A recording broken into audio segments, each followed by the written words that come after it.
Hey legends. So as most of you know, I wasn't a very confident person growing up. In fact, I was quite insecure. So I want to teach you through a couple of stories today about what I learned from a 19-year-old kid at dog park and jail. So because I wasn't confident, I had to try and figure out how to do it and where all this insecurity was coming from, because obviously I was having a lot of thoughts that like I'm not good enough and I'm fat and overweight and the opposite sex finds me unattractive and I'm not big enough, I'm not strong enough, I'm not good looking enough, I'm not smart enough. Like all of these limiting beliefs and negative thoughts were just riddled in my mind, and and all the associated negative emotions, insecure, unconfident and shy and awkward and insecure, all of that type of stuff. So I started to transform myself and turn my life around in jail. And then when I got out back into the community, it was time to face reality and also face some of my biggest demons. And one of my biggest demons for me growing up was talking to an attractive girl stone cold sober. Like, scared the shit out of me. Most frightening thing in the world. And I've jumped out of planes, skydiving, I've been to jail, done all sorts of things. Like, it takes a bit to scare me these days, but back then that was the most frightening thing in the world to me, talking to a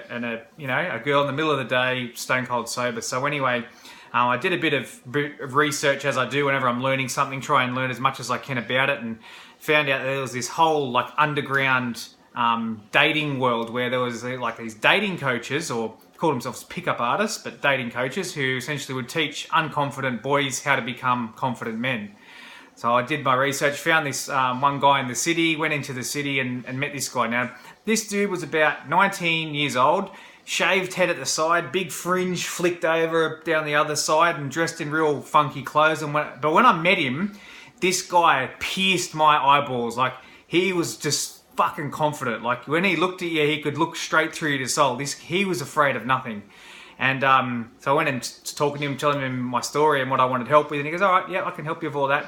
He goes, right, so what we're going to do is I'm going to point girls out in the middle of the street, and you're going to go over to them, tell them they're gorgeous, ask them what they're up to, have a bit of chit chat, then ask them for their number and see if they want to go for coffee and dinner. And I was like, all right, man, sounds really good. Like, I've heard these before, but like, what are the lines? Give me the lines. I want the pickup lines or whatever I've got to say. And he's like, no, man, that's it. All right, well, this guy's the expert, so I'll listen to him. So we're in the middle of Pitt Street Mall, and my heart was thumping, and he pointed a girl out, just a random girl in the middle of the mall. He goes, all right, her, go walk over, do it. And I'm walking over, and my heart is pumping so hard, I'm trembling, I'm all kinds of nervous and shit on myself, and I walk over, and hey, how are you? I think you were standing over there, saw you, I thought you were really gorgeous, just want to come and say hello. And she was quite taken back. And I said it, how you going? What are you up to? Would you like to catch up for coffee or dinner? You want to exchange numbers? Yeah. And she said yes. And I was, oh my God, couldn't believe it. Couldn't believe it actually worked. She said yes. And got the number, walked back over to this guy, grinning from ear to ear. Couldn't believe it. And he's like, big high fives, well done, bro. And I'm like, oh, that's awesome, And he's like, all right, next one. I'm like, hang on. We know we need to celebrate or something. Like, this is a big moment for me. We've got to say, no, man, we've got to do this. Got more to do.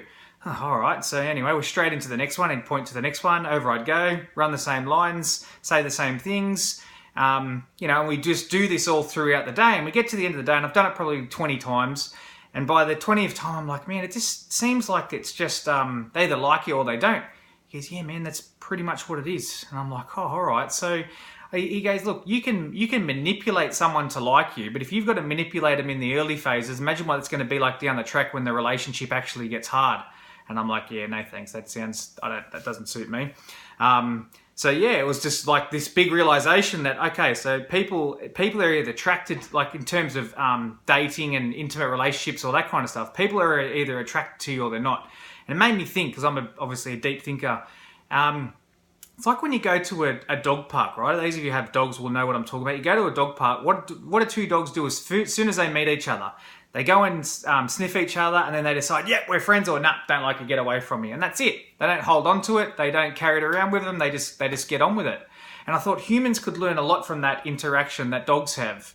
Letting the emotions or the chemistry or the feeling or the vibe, whatever you want to call it, inside your body, it gives you the answer. When you first meet someone, you can they decide if they like you or not. So it doesn't just work in attraction and dating. I think it works in friendships and in business and all types of stuff. It's a classic thing with these videos. Like one of the main reasons that I make the videos, not just for the content, but to give people that 3 seconds to decide if they like me. Because some people are going to turn the video on, see the look of me, hear the tone of my voice, go, I just don't like this guy, and switch it off.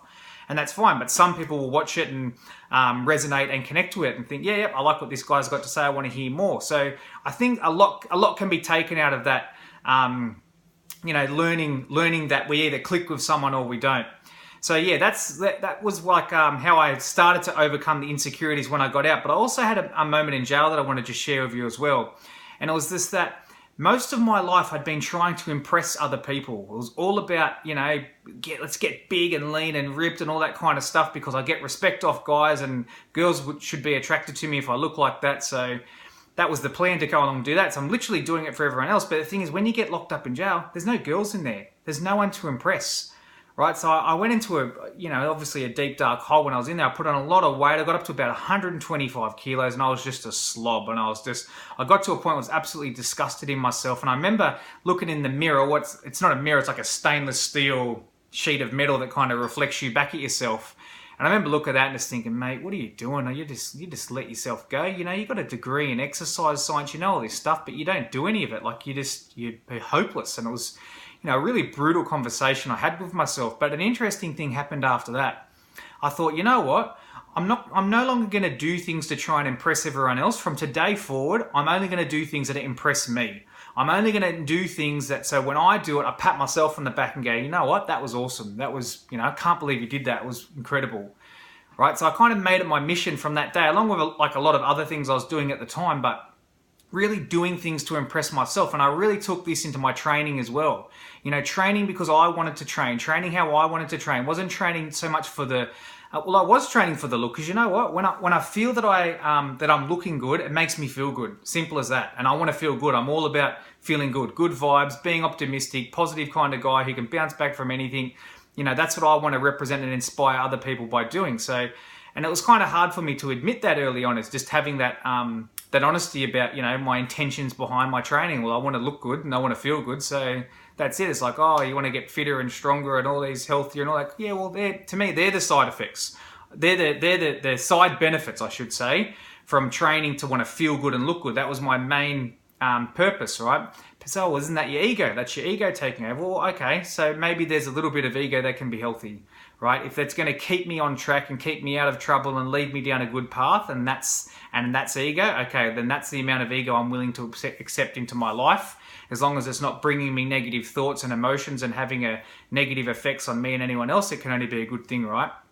Yeah, so I just wanted to share those things about how this young kid, he's just so confident, just pure belief in himself and trusted in the universe and the interactions and the connections that we have with people, and the dogs, how the dogs greet each other at the dog park. And another thing that came to mind about attraction and types when I was thinking is like, there's like 3 kinds of dogs. You've got your greyhounds and chihuahuas, the little skinny ones. You've got your pit bulls and the staffies, the real muscly type ones with not much fat on them. And then you've got the bull mastiffs, the bigger ones with a bit of fat on them, right? So I'm a bull mastiff. Like, it doesn't matter what I do, it doesn't matter how hard I train, how much I diet.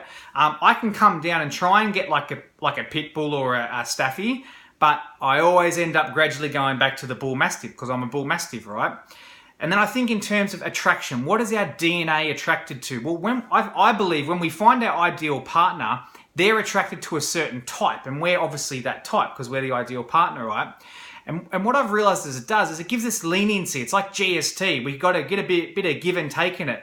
If we're a certain person's type, that means we can put on a little bit of weight or we can lose a little bit of weight. It's not going to matter, right? So linking it back to feeling insecure, there's no need to feel insecure when we're with our ideal partner because we're their type. Right? Doesn't matter if we go a bit above or a bit below or we're smack bang in the middle, we're their type.